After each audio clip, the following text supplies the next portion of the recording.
નમસ્કાર ખેડૂત મિત્રો, કૃષિ દર્શન કાર્યક્રમમાં આપ સૌનું સ્વાગત છે. મિત્રો, મોટા ભાગે ખેડૂતો જે ખેતીમાં વધુ ઉત્પાદન મેળવવા માટે લગભગ ભરપૂર પ્રકારનો પ્રયત્ન કરતા હોય છે અને જેના માટે વિષય નિષ્ણાતની સલાહ મુજબ કાર્ય પણ કરતા હોય છે.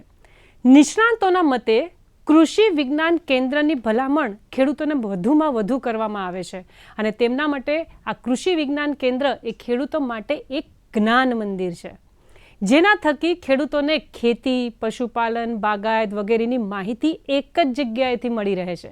અને આટલું જ નહીં, પરંતુ કૃષિ વિજ્ઞાન કેન્દ્ર દ્વારા જુદા જુદા તાલીમ કાર્યક્રમ હોય, નિદર્શન હોય, કૃષિ મેળા હોય, ખેડૂત સેમિનાર હોય, સમૂહ મિટિંગ હોય વગેરે ઘણું બધું આયોજન વખતો વખત કરવામાં આવે છે.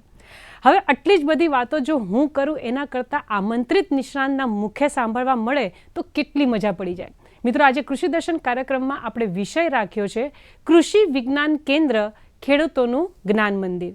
આ વિષય અંતર્ગત આજે આપણને વિસ્તૃત માહિતી અને માર્ગદર્શન આપવા માટે આપણી સાથે ઉપસ્થિત છે શામળભાઈ એમ પટેલ સાહેબ.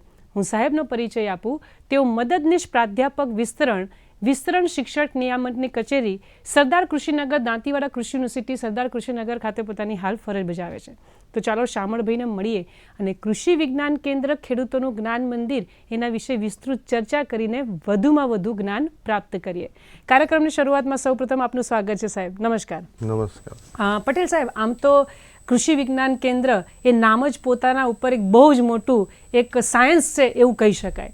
કાર્યક્રમની શરૂઆત સાહેબ આપ અમારા દર્શક મિત્રોને, ખેડૂતોને એનાથી કરો કે જે આ કૃષિ વિકાસનો જે મુખ્ય આધાર છે એ કઈ કઈ બાબતો પર રહેલો છે, તો જેના ઉપર એ લોકો જો વધારે ધ્યાન આપે તો એમનો પણ વિકાસ થઈ શકે. આપ શું કહેશો સાહેબ? ખેડૂત મિત્રો, આપણો ભારત દેશ કૃષિ પ્રધાન દેશ છે, જેમાં આશરે 65 થી 70% લોકો કૃષિ અને પશુપાલન વ્યવસાય પર આધાર રાખે છે.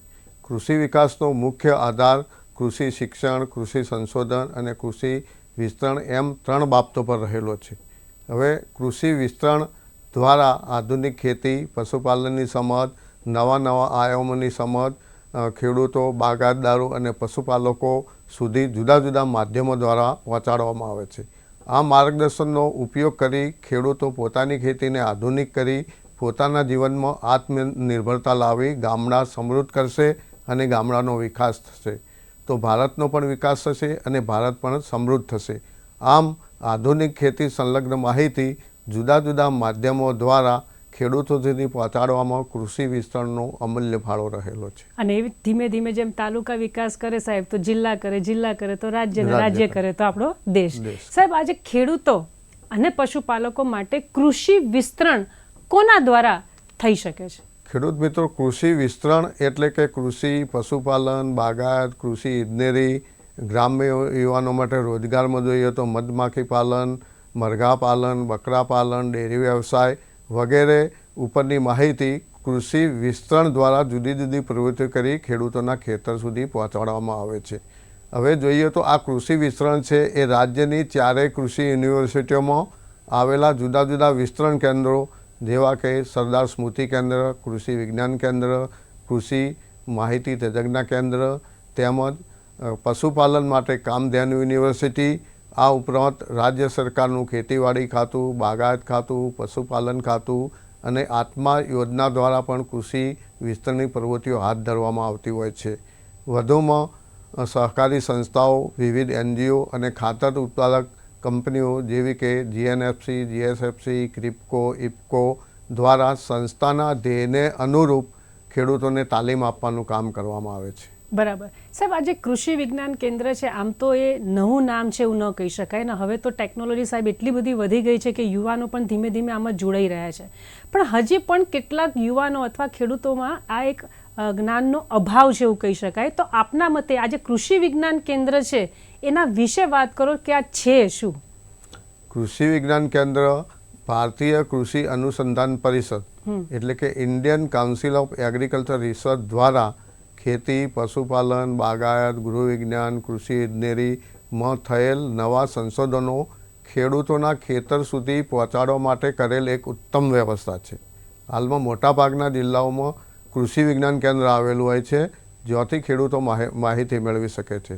કૃષિ અને સંલગ્ન યુનિવર્સિટી અને જુદી જુદી સંસ્થાઓ દ્વારા કૃષિ વિજ્ઞાન કેન્દ્રનું સંચાલન થતું હોય છે. બરાબર છે સાહેબ, આપના થકી મારે હવે એ જાણવું છે કે દેશમાં જે પ્રથમ કૃષિ વિજ્ઞાન કેન્દ્ર હતું એની સ્થાપના સાહેબ ક્યારે થઈ, કઈ જગ્યાએ કરવામાં આવી, અને ખેડૂત મિત્રો ખાસ ધ્યાન આપો કે અત્યારે દેશમાં એની સંખ્યા કેટલી છે, એના વિશે સાહેબને માર્ગદર્શન માટે પૂછીએ. સાહેબ, ખેડૂત મિત્રો, આપણા ભારત દેશમાં પ્રથમ કૃષિ વિજ્ઞાન કેન્દ્રની સ્થાપના વર્ષ 1974માં પોંડિચેરી ખાતે કરવામાં આવી હતી. દેશના જુદા જુદા રાજ્યો મળીને કુલ હાલમાં 728 કૃષિ વિજ્ઞાન કેન્દ્રો કાર્યરત છે. બરાબર છે સાહેબ. આપણા ગુજરાતમાં વાત કરીએ, કારણ કે આપણે મોટાભાગે ગુજરાત માટે માહિતી મેળવવા માટે વધારે ઉત્સુક હોઈએ છીએ, તો ગુજરાત રાજ્ય વિશે હું આપને પછી પૂછીશ. મિત્રો, આપ જોઈ રહ્યા છો કૃષિ દર્શન કાર્યક્રમ. અત્યારે આપણે વાત કરી રહ્યા છીએ કૃષિ વિજ્ઞાન કેન્દ્ર ખેડૂતોનું જ્ઞાન મંદિર. અત્યારે સમય થઈ ગયો છે નાનકડા વિરામનો. મળે વિરામ બાદ.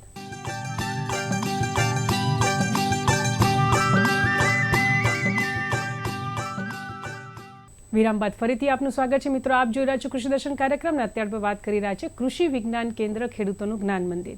વિરામમાં જતા પહેલા આપણે ઘણી બધી માહિતી મેળવી, અને મારી એવી ઈચ્છા હતી કે જેમ આપણે ભારત માટે જાણીએ છીએ એમ ગુજરાત માટે પણ હંમેશા ઉત્સુક હોઈએ છીએ. તો સાહેબ પાસેથી જાણીએ કે આપણા ગુજરાત રાજ્યમાં કેટલા કૃષિ વિજ્ઞાન કેન્દ્રો આવેલા છે. સાહેબ, હાલમાં આપણા ગુજરાત રાજ્યમાં કુલ 30 કૃષિ વિજ્ઞાન કેન્દ્રો આવેલા છે કે જ્યાંથી ખેડૂતો માહિતી મેળવી શકે છે.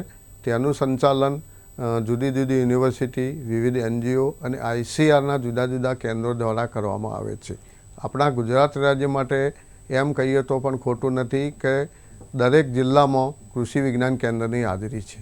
બરાબર છે સાહેબ. પણ જેમ નિષ્ણાંતો જ્યારે પણ અહીંયા અમારી સાથે સંપર્કમાં આવે, અથવા તો હંમેશા એ લોકો પોતાના કિસાન ચેનલની અંદર પણ કહેતા હોય છે કે જે કૃષિ વિજ્ઞાન કેન્દ્ર છે ને સાહેબ, એ ખેડૂતોનું જ્ઞાન મંદિર છે.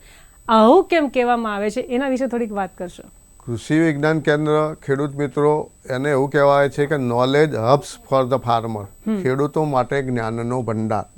એનું કારણ એવું છે કે કૃષિ વિજ્ઞાન કેન્દ્ર એ એક એવી સંસ્થા છે કે જ્યાં ખેતી, પશુપાલન, કૃષિ ઇજનેરી, બાગાયત, ગૃહ વિજ્ઞાન, મત્સ્યપાલનના વૈજ્ઞાનિકો હોય છે. આથી ખેડૂત ભાઈ બહેનોને બધા જ પ્રકારની માહિતી એક જ જગ્યાએથી મળી રહે છે. જુદા અલગ અલગ માહિતી માટે તેમને અલગ અલગ જવાની જરૂર રહેતી નથી. વધુમાં કૃષિ વિજ્ઞાન કેન્દ્ર દ્વારા કરવામાં આવતી વિવિધ વિસ્તરણ પ્રવૃત્તિઓ દ્વારા ખેડૂતને નવી સંશોધિત ટેકનોલોજી આસાનીથી મળી રહે છે. આ ઉપરાંત કૃષિ વિજ્ઞાન કેન્દ્ર દ્વારા અમુક વિસ્તરણ પ્રવૃત્તિઓ સીધી જ ખેડૂતના ખેતર પર કરવામાં આવે છે, જેથી ખેડૂતને ઘેર બેઠો જ્ઞાન મળી રહે છે. આમ કૃષિ વિજ્ઞાન કેન્દ્રને ખેડૂતો માટે જ્ઞાન મંદિર છે એમ કહીએ તો પણ ખોટું નથી. અને એવું પણ અમે તો સાંભળ્યું છે સાહેબ કે જે ખેડૂતો કદાચ કોઈ એક વિષયની માહિતી લેવા ગયા હોય, પણ સાથે સાથે એમને બીજા પણ વિષયની માહિતી મળી જતી હોય છે, બધા જ પ્રકારની માહિતી. જી. અને કેટલીક વખત અમે એવું પણ સાંભળ્યું છે કે કોઈ સફળ ખેડૂત હોય, એની પણ કોઈ વાત કરતા હોય તો એને પણ ઉત્સાહ જાગે. સાહેબ, હવે આ જે કૃષિ વિજ્ઞાન કેન્દ્ર છે એના દ્વારા મુખ્યત્વે કયા પ્રકારની વિસ્તરણ પ્રવૃત્તિ કરવામાં આવે છે, એના વિશે વાત કરશો. ખેડૂત મિત્રો, કૃષિ વિજ્ઞાન કેન્દ્ર દ્વારા વિવિધ પ્રકારની વિસ્તરણ પ્રવૃત્તિઓ કરવામાં આવતી હોય છે, જેમાં કેન્દ્રીય અને ક્ષેત્રીય તાલીમ, અગ્રહરોળના નિદર્શનો, ખેડૂતના ખેતર પરના અખતરા, કૃષિ મેળા, કિસાન ગોષ્ઠી, પશુ આરોગ્ય મેળા, ક્ષેત્ર દિવસની ઉજવણી, પ્રેરણા પ્રવાસ વગેરે પ્રકારની વિવિધ વિસ્તરણ પ્રવૃત્તિઓ કરવામાં આવતી હોય છે, જેથી કરીને ખેતી અને પશુપાલન સંલગ્ન છેલ્લામાં છેલ્લું થયેલા સંશોધન, પાકની જાતોની ખેડૂતો માહિતી મેળવી શકે છે. એટલે કોઈ પણ ટોપિક સાહેબ આમાં રહી જતો નથી. સાહેબ, મારે નિદર્શન વિશે પૂછવું છે, કારણ કે વારંવાર જે નિદર્શનની વાત કરીએ છીએ, તો જે આ નિદર્શન છે એ કયા પ્રકારના નિદર્શન ખેડૂતોને આપવામાં આવે છે, એના વિશે અમારા ખેડૂત મિત્રોને આપ થોડુંક માહિતગાર કરો. ખેડૂત મિત્રો, કૃષિ વિજ્ઞાન કેન્દ્ર દ્વારા ખેતી, પશુપાલન, બાગાયત, કૃષિ ઇજનેરીમાં નિદર્શન આપવામાં આવે છે, જેવા કે ઘઉં, એરંડા, રાઈ, જીરું, વરિયાળી, ઈસબગુલ, ટામેટા જેવા પાકોમાં સંશોધિત નવી પાકની જાત ઉપરના નિદર્શન. બીજું કે વિવિધ રોગ જીવાત નિયંત્રણની ટેકનોલોજીના ઉપયોગ અંગેના નિદર્શન. બાગાયતમાં જોઈએ તો વિવિધ છોડના ધરુ ઉછેરના નિદર્શન. કૃષિ ઇજનેરીમાં જોઈએ તો કૃષિમાં વપરાતા વિવિધ યાંત્રિક સાધનોનો કાર્યક્ષમ ઉપયોગ કઈ રીતે કરવો તેના પણ નિર્દેશન આપવામાં આવે છે. અને છેલ્લે પશુપાલનમાં જોઈએ તો પશુઓના ઘાસચારાના પાક, પાવડર અને દવાઓના ઉપયોગ વિશેના પણ નિર્દેશનો આપવામાં આવતા હોય છે. પણ સાહેબ જ્યારે નિદર્શનની વાત આવે ને ત્યારે એ તો ખ્યાલ આવ્યો કે કયા પ્રકારના નિદર્શન આપવામાં આવે છે, પણ આ જે નિદર્શન છે એની પાછળ હેતુ શું રહેલો છે ને એના થકી અમારા ખેડૂત મિત્રોને શું લાભ થાય એનામાં થોડીક ડિટેલમાં વાત કરશો. ખેડૂત મિત્રો, આ ખૂબ જ મહત્ત્વનો પ્રશ્ન છે. નિદર્શન એ હંમેશા કોઈ નવી પાકની જાત આવી હોય અથવા ખેતી અને તેને સંલગ્ન વિષયોમાં કોઈ બી નવી તજજ્ઞતાઓ આવી હોય એની ભલામણો ઉપર જ નિદર્શન આપવાના થતા હોય છે. હવે આ નિદર્શનો છે એ ખેડૂતના ખેતર પર જ આપવાના થાય એટલે ખેડૂત પ્રત્યક્ષ રીતે માહિતગાર થાય અને આ નિદર્શનથી ના પરિણામોથી વાકેફ થાય. આમ ખેડૂત મિત્રો, આપણે વાત કરીએ તો નિદર્શનથી જે સંશોધન થયું છે એ ત્વરિત ઓછા જ સમયમાં ખેડૂતોના ખેતર સુધી પહોંચી જાય છે અને બહુ ઝડપથી ખેડૂતો તેને અપનાવી તેમનું ઉત્પાદન વધારે મેળવે છે. બરાબર છે. જ્યારે પણ કોઈ નવી વસ્તુ વિશે કોઈ પણ ખેડૂત મિત્ર કે પશુપાલક મિત્ર કે દર્શક મિત્ર કોઈ પણ સાંભળતું હોય તો એને અચૂક એમ થાય કે આના માટે જે તાલીમની વાત છે, જે અગાઉ આપણે પણ વાત કરી હતી અને સાહેબે કહ્યું હતું કે કેન્દ્રીય અને ક્ષેત્રીય તાલીમ. હવે સાહેબ, આ કેન્દ્રીય અને ક્ષેત્રીય તાલીમની જે આખી આ કાર્યક્રમ છે એના વિશે થોડીક વાત કરશો કે આ તાલીમ કયા પ્રકારની હોય છે, કેવી રીતે લેવાય છે, એનાથી શું લાભ થઈ શકે? ખેડૂત મિત્રો, કૃષિ વિજ્ઞાન કેન્દ્ર દ્વારા ખેડૂતો અને પશુપાલકો માટે જુદી જુદી વિસ્તરણ પ્રવૃત્તિઓ કરવામાં આવતી હોય છે. એમાં કેન્દ્રીય અને ક્ષેત્રીય તાલીમ એ પણ એક અગત્યની પ્રવૃત્તિ છે. કેન્દ્રીય એટલે કે કેન્દ્ર પર, કૃષિ વિજ્ઞાન કેન્દ્ર પર જે તાલીમ ગોઠવવામાં આવે છે તેને કેન્દ્રીય તાલીમ કહેવામાં આવે છે. આ તાલીમમાં કૃષિ વિજ્ઞાન કેન્દ્રના વૈજ્ઞાનિકો દ્વારા ચોક્કસ વિસ્તારના 30થી 40 જેટલા નાના સમૂહના ખેડૂત ભાઈઓને બોલાવી ખેતી, પશુપાલન, બાગાયત અને પાક સંરક્ષણ વગેરે વિષયો પર તાલીમ આપવામાં આવે છે. હવે ક્ષેત્રીય તાલીમ એટલે કે કૃષિ વૈજ્ઞાનિકો ખેડૂતના ખેતર, ફાર્મ, વાડી કે તબેલા પર જઈ અને તાલીમાર્થીઓને તાલીમ આપવાનું કામ કરે છે. બરાબર. હવે આનાથી એટલી તો ખ્યાલ આવી ગયો સાહેબ કે માની લો કે એક તાલીમ કાર્યક્રમ જો કોઈ કૃષિ વિજ્ઞાન કેન્દ્રમાં અથવા કોઈ એક જગ્યાએ રાખ્યો તો કદાચ ખેડૂતોને તકલીફ પડે, પણ આપે એવું જણાવ્યું કે એના જ કોઈ તબેલામાં અથવા ગામમાં અથવા ખેતરમાં, જેથી કરીને ત્યાંના આજુબાજુના ખેડૂતો પણ એનો લાભ લઈ શકે. અને આ લગભગ સાહેબ એમાં કોઈ ચાર્જ હોય છે કે ના, આ વિનામૂલ્યે લેવામાં આવે છે? કૃષિ વિજ્ઞાન કેન્દ્રની દરેક તાલીમ હોય છે એમાં કોઈ ખેડૂતો માટેનો ચાર્જ હોતો નથી. પણ જ્યારે પણ ખેડૂતો દ્વારા કોઈ પણ વિષય ઉપરની તાલીમની માગણી કરવામાં આવે અને કેવી કેને જણાવવામાં આવે ત્યારે તેઓ યોગ્ય સમયે યોગ્ય તારીખે તાલીમનું મફતમાં આયોજન કરતા હોય છે. તેમાં રહેવા, જમવાની કે તાલીમનો કોઈ ખર્ચ ખેડૂતો પાસે વસૂલ કરવામાં આવતો નથી. અને આ વસ્તુ મને ગમી કે જ્યારે એમની કોઈ માંગણી હોય અને કેવી કેને સો તમે ખેડૂત મિત્ર જાણ કરો તો તમારા માટે આ તમામ નિષ્ણાંતો ઉપસ્થિત થાય છે. હવે સાહેબ પાસેથી એ જાણીએ કે સાહેબ આ સિવાય અન્ય કોઈ પ્રકારના તાલીમ કાર્યક્રમ કૃષિ વિજ્ઞાન કેન્દ્ર દ્વારા જ્યારે પણ કરવામાં આવતા હોય તો એના વિશે થોડીક વાત કરશો. હા ખેડૂત મિત્રો, કૃષિ વિજ્ઞાન કેન્દ્ર દ્વારા કેન્દ્રીય અને ક્ષેત્રીય તાલીમ સિવાય વિસ્તરણ કાર્યકરો માટે તાલીમ ગોઠવવામાં આવતી હોય છે. વધુમાં ગ્રામ્ય યુવાનો માટે રોજગાર અને સ્કિલ ડેવલપમેન્ટની તાલીમ પણ ગોઠવવામાં આવતી હોય છે. હવે ખેતી અને પશુપાલન સાથે સંકળાયેલા વિવિધ વિસ્તરણ કાર્યકરો જેવા કે ગ્રામ સેવક, વિસ્તરણ અધિકારી, કૃત્રિમ બીજદાન કર્મચારી તેમજ રાજ્ય સરકારનું ખેતીવાડી, પશુપાલન, બાગાયત અને લોકલ વિવિધ NGOના અધિકારીઓને પણ તાલીમ ખેતી અને પશુપાલન પર આપવામાં આવે છે. હવે રોજગાર અને સ્કિલ ડેવલપમેન્ટ તાલીમમાં જોઈએ તો આમાં મધમાખી પાલન, મરઘા પાલન, મત્સ્યપાલન, ડેરી વ્યવસાય વગેરે વિષયો પર પણ તાલીમ આપવામાં આવતી હોય છે. બરાબર. હા, માની લો સાહેબ કે તાલીમ તો લીધી અથવા જ્ઞાન તો પ્રાપ્ત કર્યું, પણ એ સિવાય પણ ઘણી વખત એવું થતું કે કોઈ પ્રશ્ન મનમાં ઉદ્ભવે, કોઈ બિયારણ હોય, ખાતર હોય, રોગ હોય, ગમે તે, અથવા પાકનું કોઈ નુકસાન હોય અથવા કોઈ પણ પ્રશ્ન કેમ ના હોય. હવે માની લો કે ખેતીમાં કોઈ જાતના પ્રશ્ન હોય ને KVK દ્વારા જો એને જ્યારે રજૂ કરવામાં આવે તો એના દ્વારા કઈ રીતે માર્ગદર્શન આપવામાં આવે છે એના વિશે વાત કરશો. આ બહુ જ મહત્ત્વનો પ્રશ્ન છે ખેડૂત મિત્રો. પ્રથમ તો ખેડૂતોને જે નવી પાકની સંશોધિત જાત આવી હોય પછીની વાવણી, બિયારણનો દર, વાવણી સમય, કેટલા અંતરે વાવવું, કેટલા પિયત આપવા, આ સિવાય ખેતી અને પશુપાલનમાં જો કોઈ પ્રશ્ન હોય તો ખેડૂત મિત્રો કૃષિ વિજ્ઞાન કેન્દ્રની મુલાકાત લઈ વૈજ્ઞાનિકને મળી અને એ પ્રશ્નનું નિરાકરણ લાવી શકે છે. હવે જો જરૂર જણાય તો કૃષિ વિજ્ઞાન કેન્દ્રના વૈજ્ઞાનિકો ખેડૂતના ખેતર પર જઈ સ્થળ પર જ પ્રશ્નનું નિરાકરણ લાવવાનો પ્રયત્ન કરે છે. અને ત્રીજામાં એવું છે કે ખેડૂત મિત્રો કૃષિ વૈજ્ઞાનિકોનો મોબાઈલ પર સંપર્ક કરી અને પણ માહિતી મેળવે છે. આમ જુદી જુદી રીતે કૃષિ વિજ્ઞાન કેન્દ્ર દ્વારા ખેડૂતોને માર્ગદર્શન આપવામાં આવતું હોય છે. બરાબર. તમારો જવાબ સાંભળીને મારા મનમાં હજી એક પ્રશ્ન ઉદ્ભવે છે, પણ મિત્રો આપ જોઈ રહ્યા છો કૃષિ દર્શન કાર્યક્રમ. અત્યારે આપણે વાત કરી રહ્યા છે કૃષિ વિજ્ઞાન કેન્દ્ર ખેડૂતોનું જ્ઞાન મંદિર. અત્યારે ફરીથી સમય થયો છે નાનકડા વિરામનો. મળે વિરામ બાદ.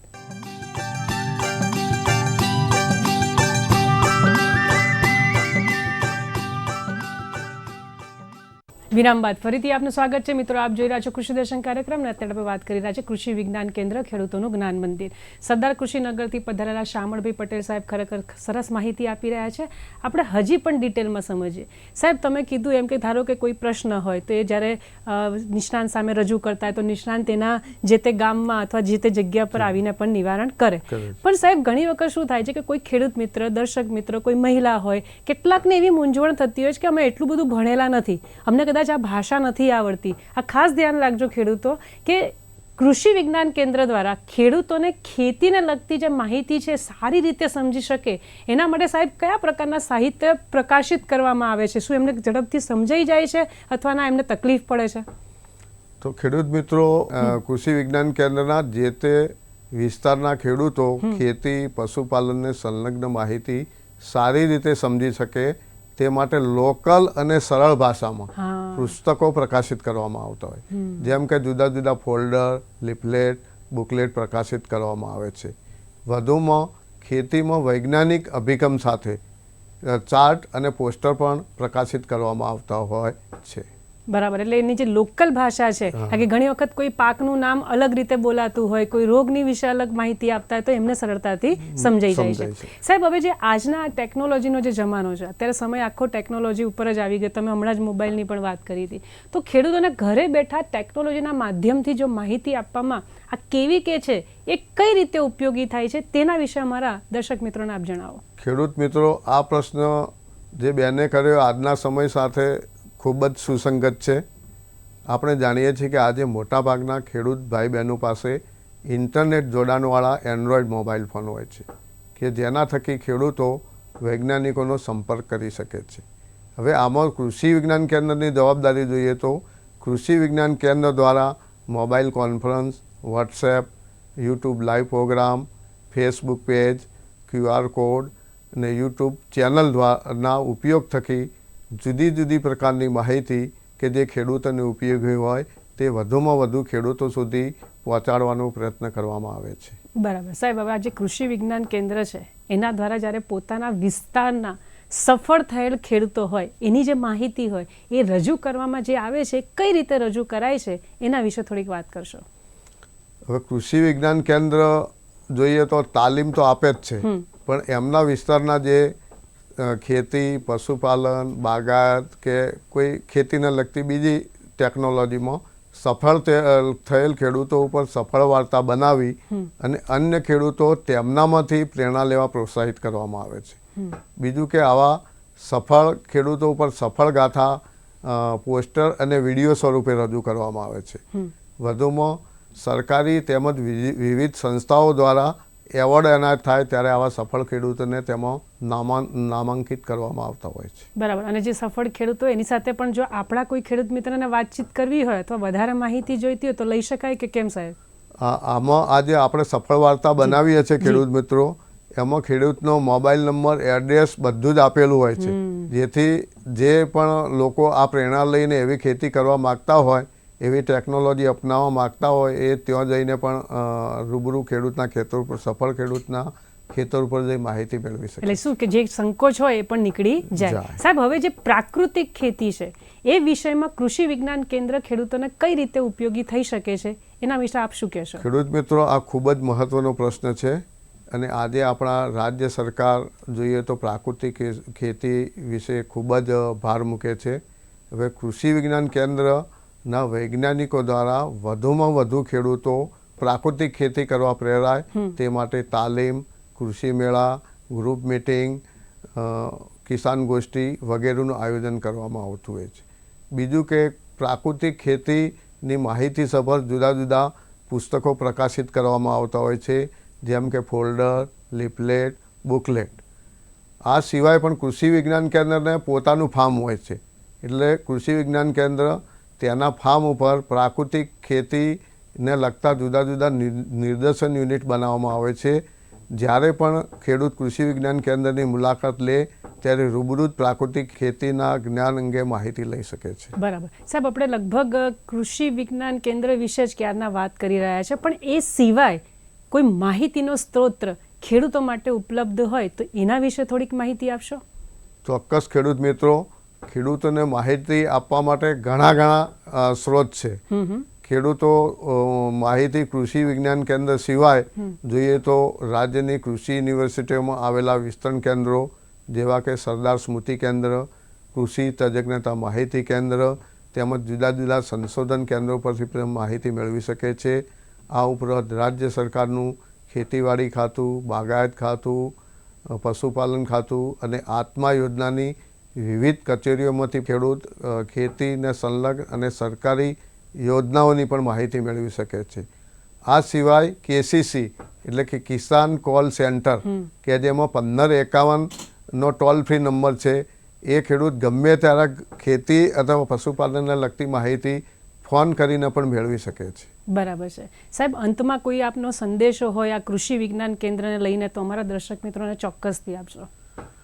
ખાસ સંદેશો ખેડૂત મિત્રો માટે એ છે કે લગભગ ગુજરાત રાજ્યના મોટાભાગના જિલ્લાઓમાં કૃષિ વિજ્ઞાન કેન્દ્રની હાજરી છે, એટલે ખેડૂતો પશુપાલકોને જો કોઈ પ્રશ્ન હોય તો કૃષિ વિજ્ઞાન કેન્દ્રનો સંપર્ક કરી શકે છે, રૂબરૂમાં પણ જઈ શકે છે, અથવા સમૂહમાં આખા ગામમાં કોઈ પ્રોબ્લેમ રોગ જીવાત આવ્યો હોય તો પણ તેઓ તેના વૈજ્ઞાનિકને ફોન કરે તો વૈજ્ઞાનિકો સ્થળ પર જ ખેડૂતની મુલાકાત લઈ અને પ્રશ્નનું નિરાકરણ કરી શકે છે. આમ કૃષિ વિજ્ઞાન કેન્દ્ર એ ખેડૂતો માટેનું એક જ્ઞાન મંદિર છે. ખૂબ મજા આવી સાહેબ આપની સાથે વાત કરીને. આપ સરદાર કૃષિનગરથી અહીંયા પધાર્યા અને અમારા દર્શક મિત્રોને કૃષિ વિજ્ઞાન કેન્દ્ર ખેડૂતોનું જ્ઞાન મંદિર એ વિષય અંતર્ગત જે માહિતી આપી તે બદલ અમદાવાદ દૂરદર્શન કેન્દ્ર વતી તથા અમારા તમામ દર્શક મિત્રો વતી હું આપનો ખૂબ ખૂબ આભાર માનું છું. નમસ્કાર મિત્રો, આજે કૃષિ દર્શન કાર્યક્રમમાં કૃષિ વિજ્ઞાન કેન્દ્ર ખેડૂતોનું જ્ઞાન મંદિર આ વિષય અંતર્ગત શામળભાઈ પટેલ સાહેબ પાસેથી કે જેઓ સરદાર કૃષિનગરથી અહીંયા પધારેલા એના પાસેથી માહિતી મેળવેલી માહિતીનો ભરપૂર ઉપયોગ કરીને સફળતા મેળવો તેવી શુભેચ્છા. ફરી મળીશું એક નવા વિષય સાથે. ત્યાં સુધી રજા આપશો. નમસ્કાર.